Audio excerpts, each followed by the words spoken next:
Videonadzor je postal nepogrešljivo orodje pri preiskovanju primerov pogrešanih oseb. Nadzorni sistemi zagotavljajo ključne vpoglede v zadnja znana gibanja pogrešanih oseb, kar preiskovalcem omogoča, da sestavijo možen potek dogodkov. Kljub temu postopku sledenja pa je veliko ljudi še vedno pogrešanih. Številka 10.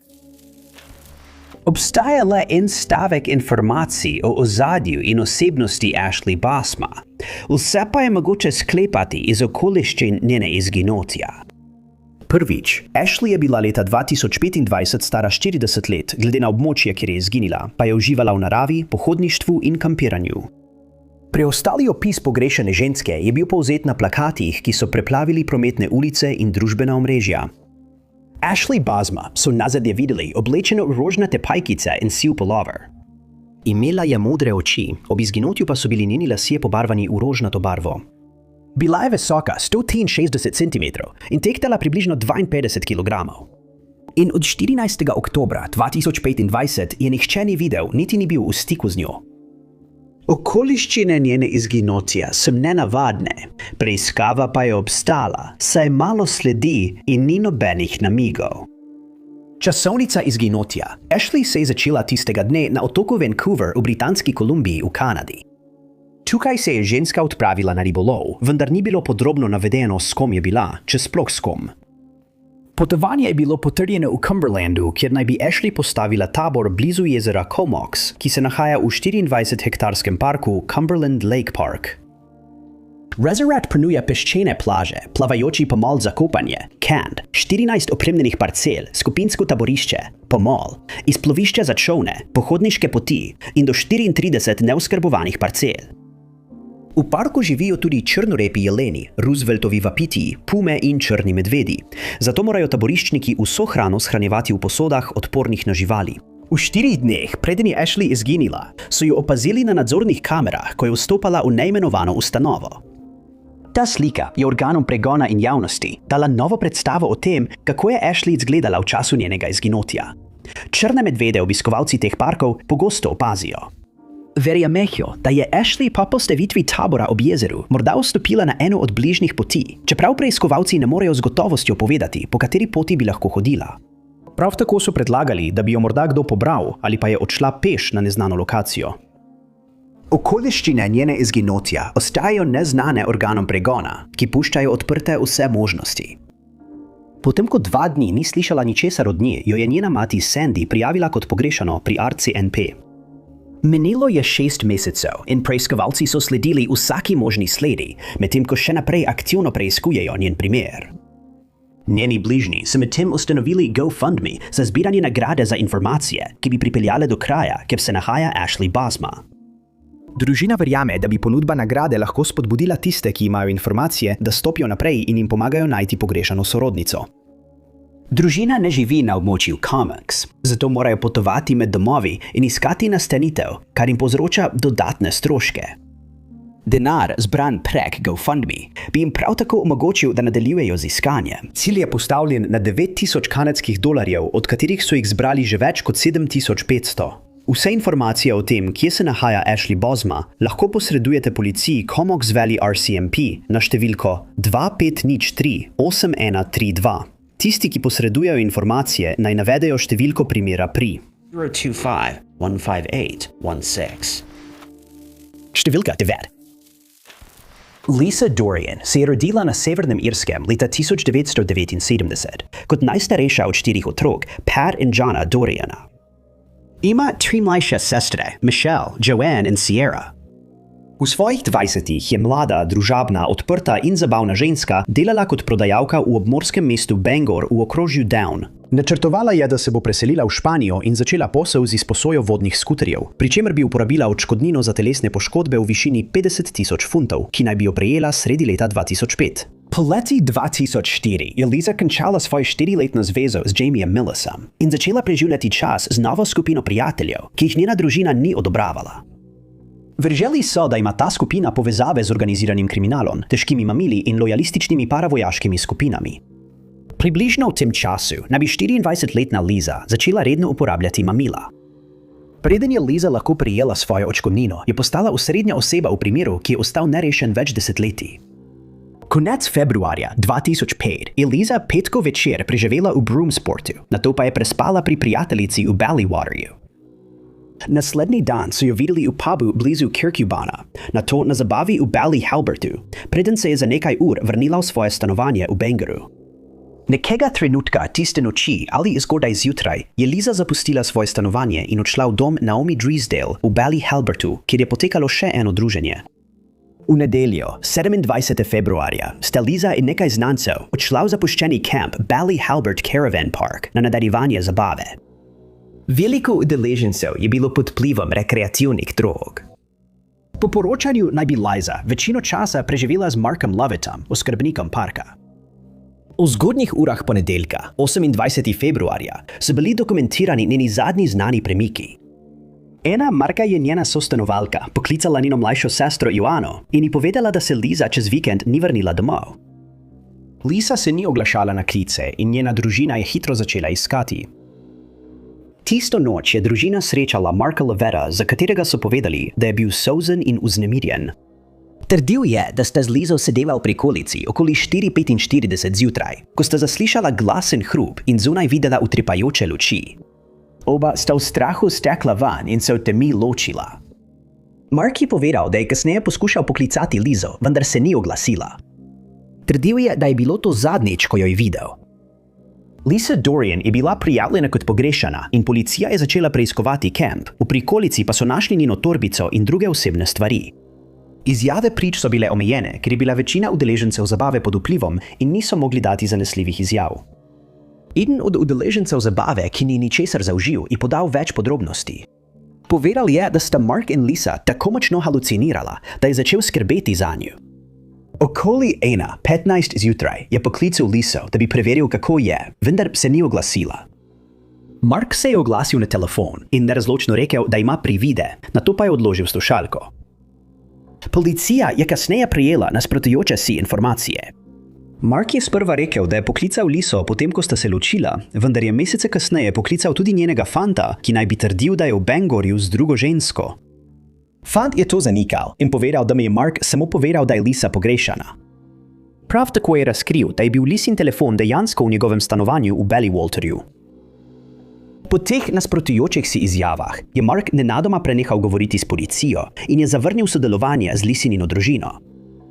Februarja 2025 je policija objavila posnetke varnostnih kamer Lize iz restauracije Saltwater Brig, posnete 2 dni preden je izginila.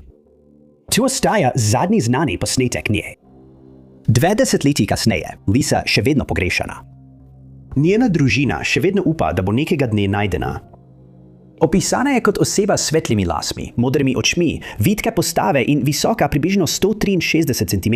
Organizacija Crime Stoppers ponuja nagrado v višini 20,000 funtov za informacije, ki bi vodile do ugotovitve, kje je Lisa, ali do aretacije tistih, ki so odgovorni za njeno izginotje. Lisinina družina še naprej poziva k informacijam, v upanju, da se bo nekdo oglasil z namigi, ki jih bodo usmerili na pravo pot. Nazadnje si jo videli oblečeno v belo majico, svetle trenirke in bele kosmate škornje, ko je izginila. Informacije o njej lahko posredujete policijski službi Severne Irske na številko 101 ali preko njihovega spletnega portala na sne.police.uk. Poročila in anonimne namige lahko sporočite organizaciji Crime Stoppers na številko 080 0555 111. Številka 8. Brad McGillivray se je rodil v Wengen Hillsu v zahodni Avstraliji in je bil po srcu podeželski fant. Njegovi bližnji so ga opisovali kot družabnega, odprtega, prijaznega in skrbnega človeka z velikim krogom prijateljev. Obožuje šport, še posebej tenis, kriket, košarko, nogomet, deskanje, vaterpolo in ribolov, za katerega je razvil strast med družinskimi počitnicami v Cervantesu. Njegova družina je povedala, da je živel avstralske sanje, dokler ni bil povezan z nerešenimi izginotji na avtocesti Stewart. Avtocesta Stewart se razteza 2800 km od Port Auguste v južni Avstraliji do Darwina na severu in prečka nekaj najbolj samotnih predelov Avstralije.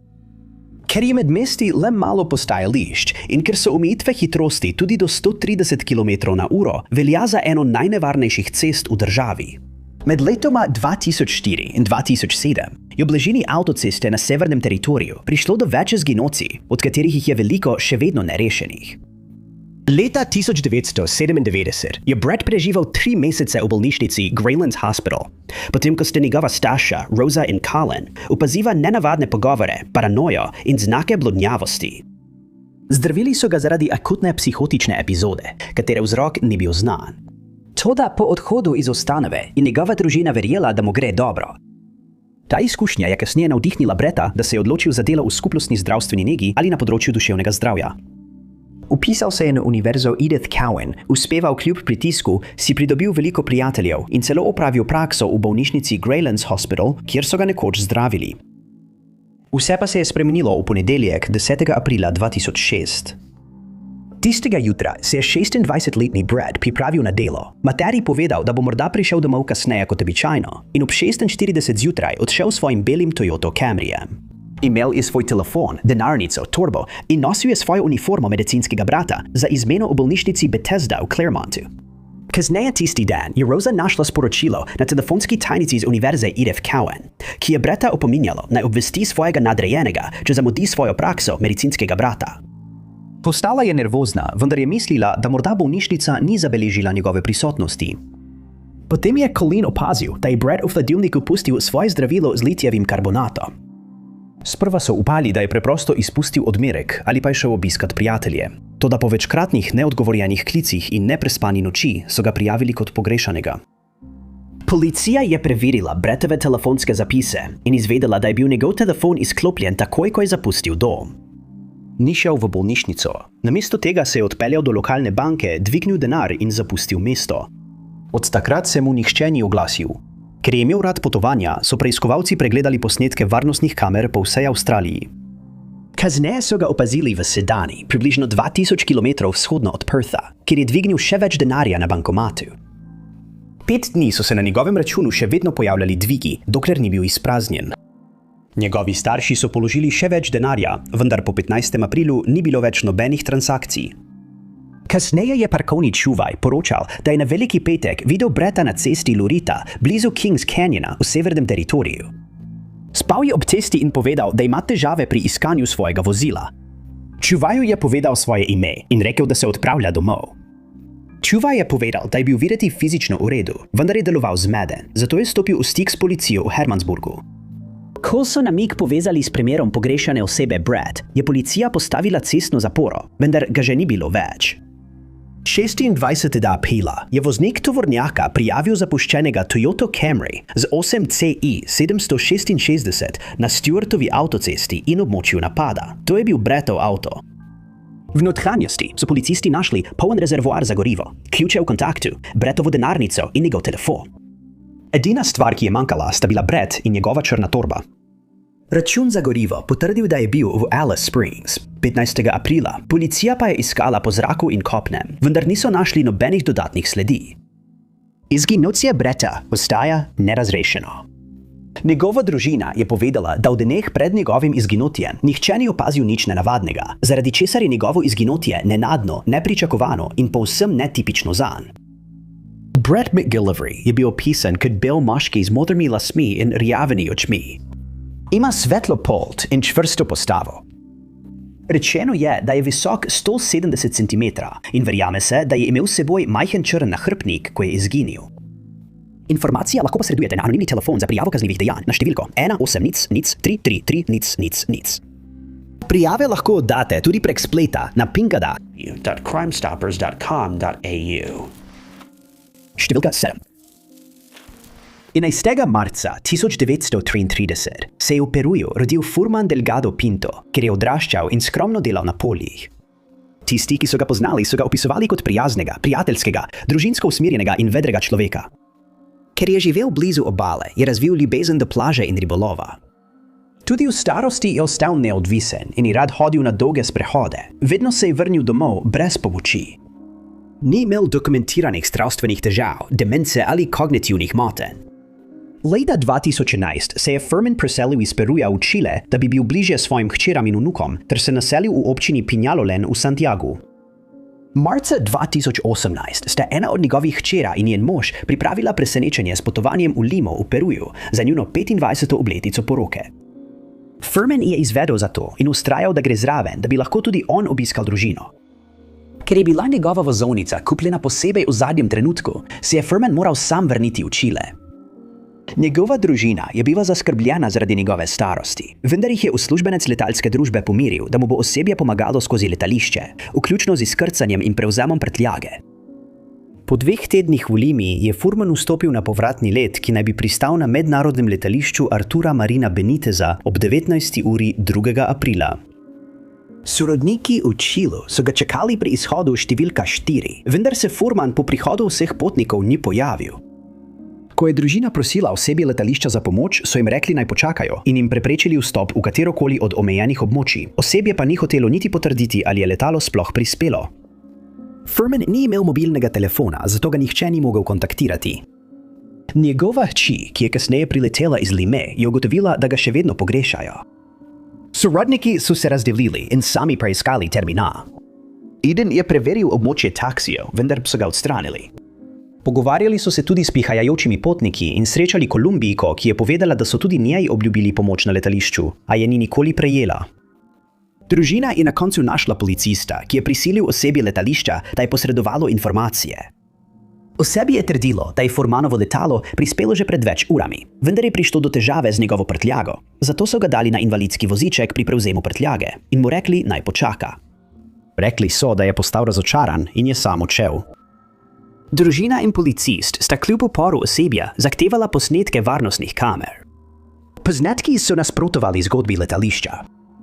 Furman je bil brez spremstva od trenutka, ko je vstopil v terminal in nikoli ni bil prikazan, da bi čakal pri prevzemu prtljage. Taksist je govoril z njim, vendar Furman ni vstopil v vozilo. Okoli 19:30 so posnetki pokazali, da ga je ogovoril neidentificiran moški, za katerega menijo, da je morda zaposlen na letališču. Moški je pokazal eno smer in Furman je odšel tja proti avtobusni postaji.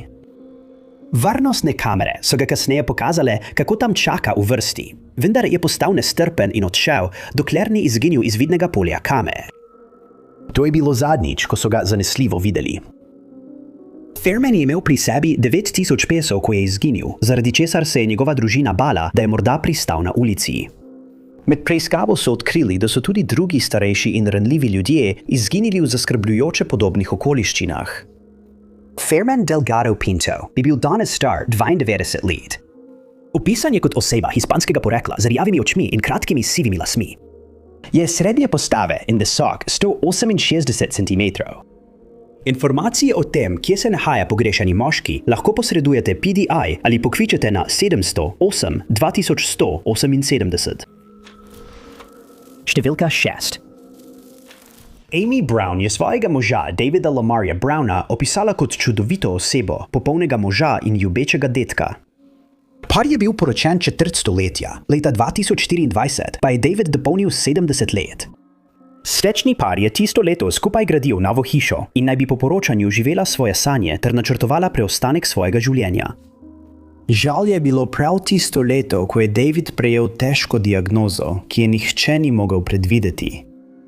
Po nekaterih zdravstvenih težavah je David obiskal zdravnika, kjer so mu postavili diagnozo rak v 4. stadiju. Predpisali so mu zdravila za obvladovanje bolezni in kmalu je začel zdravljenje, a to še ni bil konec čustvenega vrtiljaka.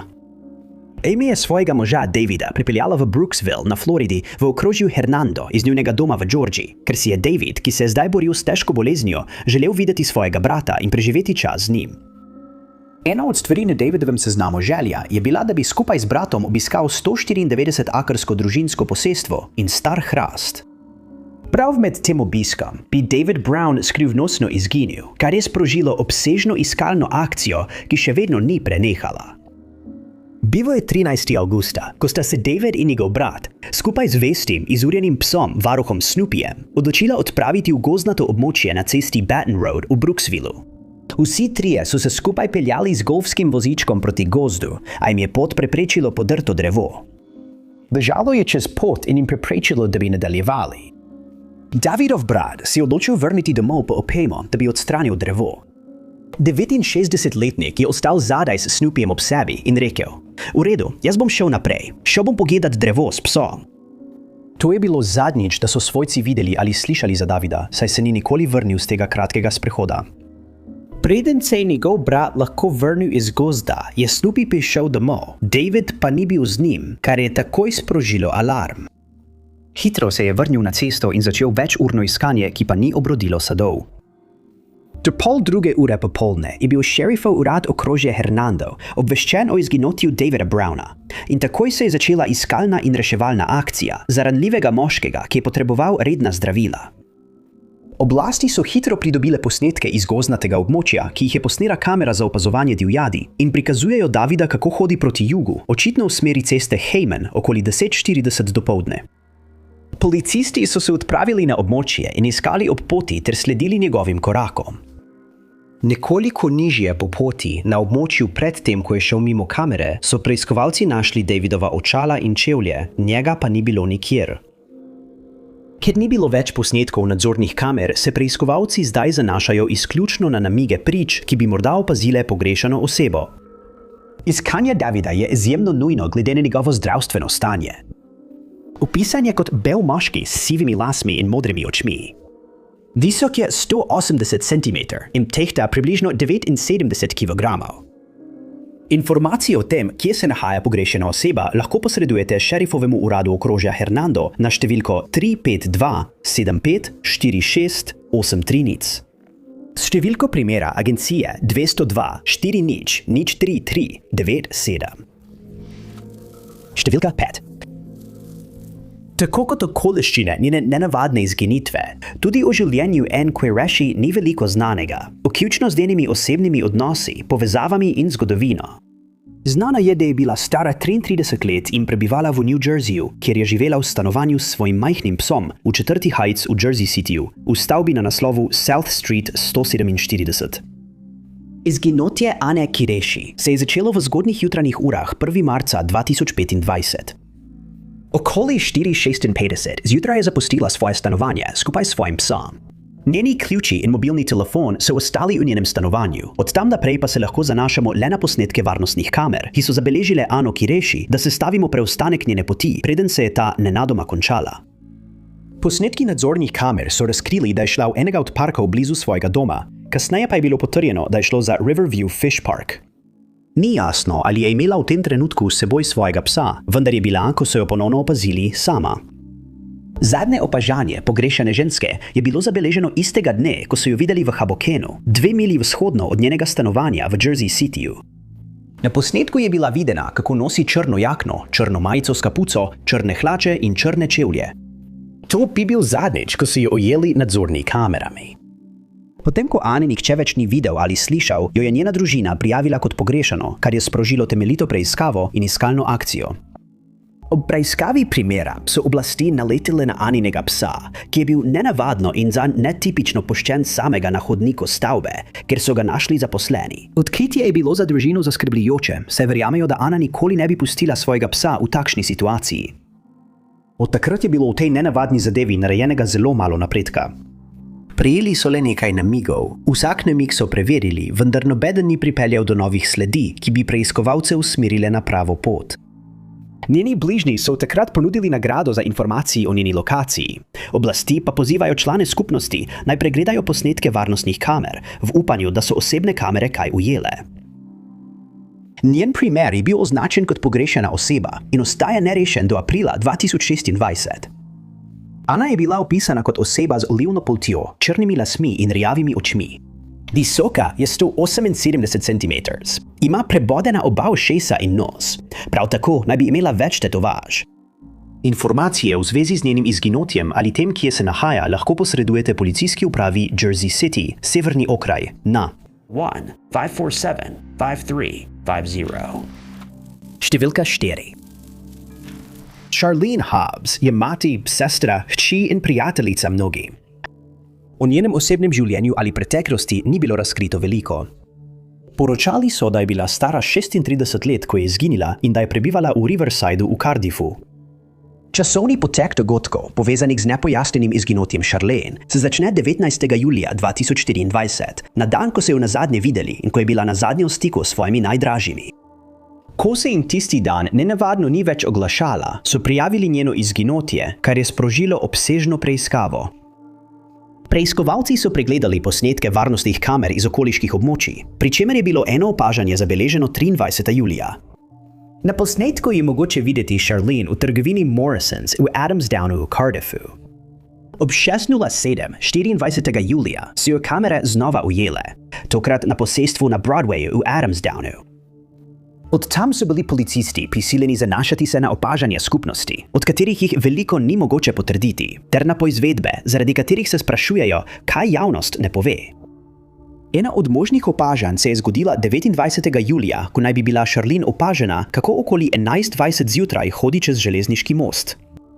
Most, ki je lokalno znan kot Black Bridge, povezuje Adamsdown s Plaid. Pri tem opažanju je imela oblečen moder jopič, hodila je v eni vrsti z dvema neidentificiranima moškima. Eden je bil opisan kot belopolti moški s svetlo poltjo, star med 30 in 40 let. Druga oseba je nosila črno pokrivalo za obraz, ki je lahko bilo del plašča, šala ali balaklave. Drugo opažanje se je zgodilo nekaj mesecev kasneje, 1. novembra, in je postavilo Charlene in Coritina Cardiff okoli 17:30. Morda so jo videli pred trgovino Asda, blizu varnostnega pulta. Tokrat so jo videli z malčkom in žensko s kratkimi burgundsko pobarvanimi lasmi. Vse tri so skupaj zapustile supermarket. Kljub tem nepotrjenim opažanjem, policija pravi, da nobeno od njih ni uspelo dokazati, da je Charlene še živa. Primer je od takrat zastal, opažanja so nepotrjena in obstaja sum, da javnost morda ve več, kot želi priznati. Družina vztraja, da ne bodo odnehali, dokler ne ugotovijo, kaj se je zgodilo. Policija pa ostaja predana in je primer pogrešane osebe nadgradila v preiskavo z večjo prioriteto. Stoppers je od takrat ponudil nagrado v višini 2000 funtov, da bi spodbudil tiste z informacijami, da stopijo v stik. Preiskava je kasneje privedla do aretacije 45-letnega moškega, ki je bil izpuščen na varščino, brez nadaljnjih novic. Charlene naj bi imela značilno tetovažo zmaja na hrbtu, kot je razvidno iz posnetkov varnostnih kamer. Na zadnjem posnetku kamere je imela lase spete v figo in temen top brez naramnic. Informacije o tem, kje se nahaja ta pogrešana oseba, lahko sporočite organizaciji Crime Stoppers na številko 080 0555 111. Številka 3. Claudia Elizabeth Lawrence se je rodila februarja 1974 v Maltonu, Yorkshire. Zasebno se je izobraževala na York College za dekleta, kasneje pa je obiskovala kuharsko šolo, kjer je pridobila naziv kuharice. Delala je v restauracijah in hotelih po Yorku, vendar so ji dolge ure v kuhinji puščale malo časa za družino in prijatelje. Leta 2006 je Claudia postala kuharica na Goodricke College Univerze v Yorku. Zaradi službe si je leta 2007 lahko kupila svoj dom, majhno vrstno hišo v Hamworthu, približno 3 milje od službe. Delodajalec jo je opisal kot zanesljivo, po selitvi pa je večere preživljala v pubu Nag's Head in včasih dopustovala na Cipru, kjer je raziskovala zaposlitvene priložnosti. 18. marca 2009 je Claudia opravila svojo izmeno ob 6. uri zjutraj v Goodricku in zaključila delo okoli 14. ure. Posnetki nadzornih kamer na kampusu so jo le nekaj minut pozneje pokazali, kako je peš odšla.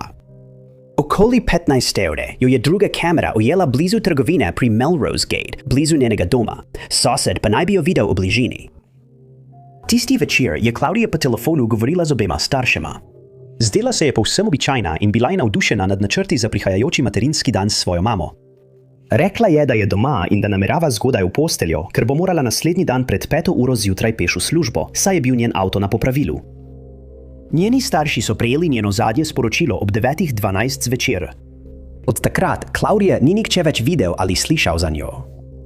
Ob 6. uri zjutraj naslednjega dne se 35-letna Claudia ni pojavila na delu. Njen vodja je poklical, vendar se je oglasila le telefonska tajnica.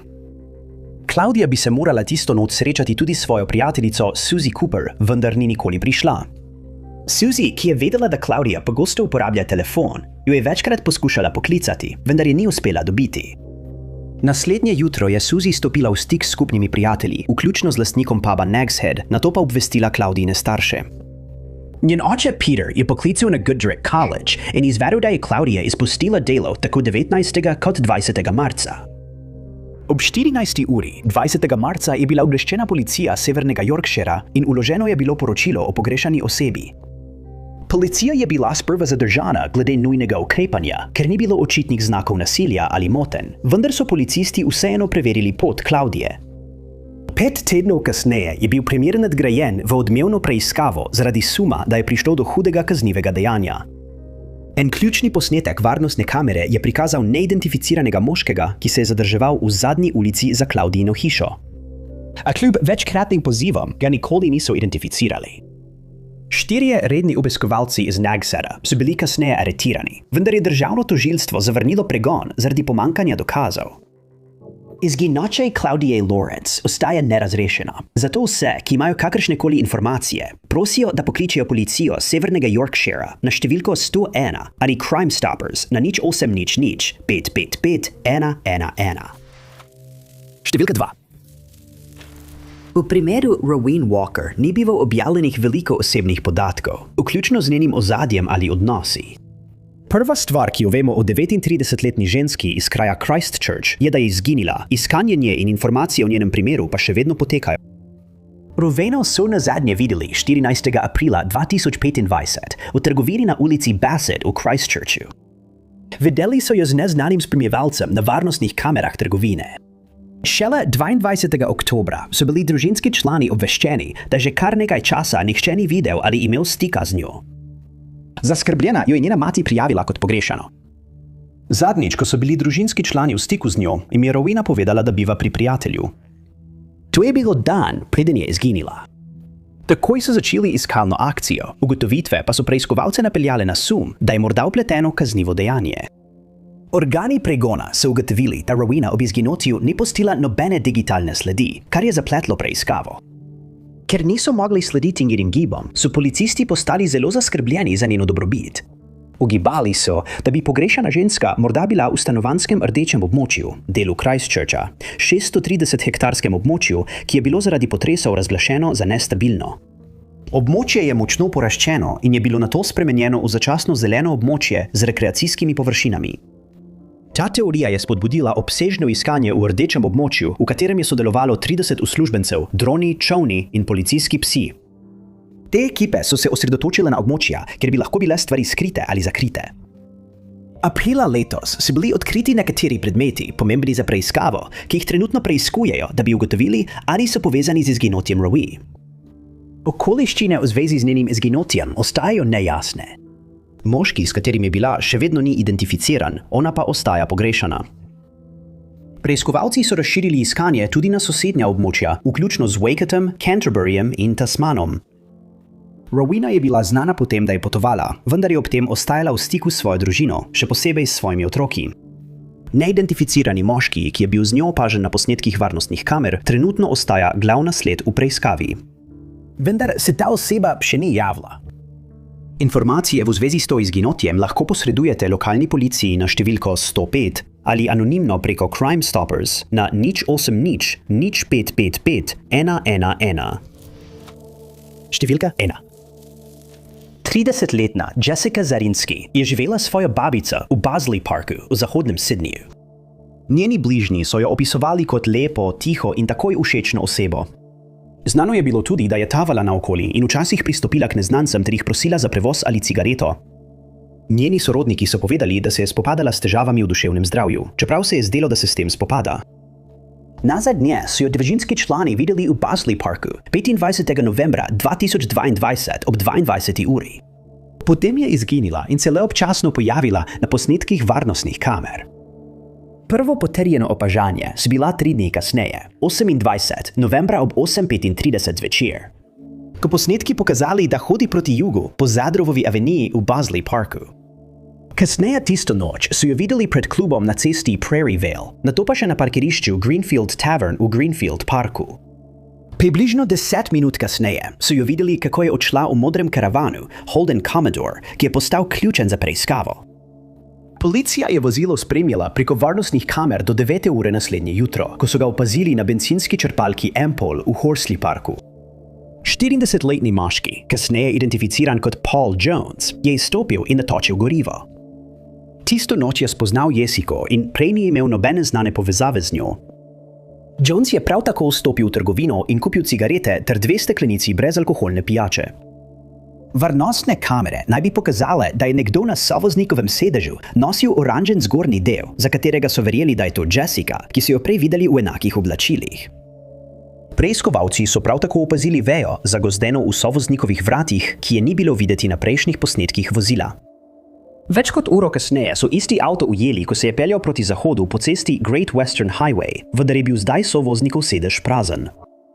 Novembra 2023 so preiskovalci razkrili, da so našli Jonesa in forenzično preiskali vozilo, vendar niso našli nobenih uporabnih dokazov. Jones je bil imenovan kot oseba, ki jo zanima policija, vendar razen posnetkov varnostnih kamer ni nobenih dokazov, da bi ti škodovali Jessiki. Izginotce Jessike Zarinski ostaja sumljivo in nerazrešeno, preiskovalci pa upoštevajo možnost kaznivega dejanja. Opisana je kot belka s svetlimi lasmi, vitke postave in visoka 168 cm. Ima tetovaže na desnem kazalcu, notranji strani levega zapestja in na zadnjem delu vratu. Nazadnje so jo videli oblečeno v oranžen zgornji del, črne pajkice in ravne čevlje. Vsak, ki ima kakršnekoli informacije, se lahko obrne na policijo v Fairfieldu ali Crime Stoppers na številki 1800-33-300. Ponujena je nagrada v višini 500,000 za informacije, ki bi pomagale ugotoviti, kje je Jessica. Najlepša hvala, ker ste gledali. Če vam je bil ta video všeč, pritisnite gumb všeč mi je. Ne pozabite se naročiti in klikniti zvonček za obvestila, da boste na tekočem z vsemi našimi prihodnjimi objavami. Moje ime je Top 5 Unknowns in se vidimo v naslednjem videu.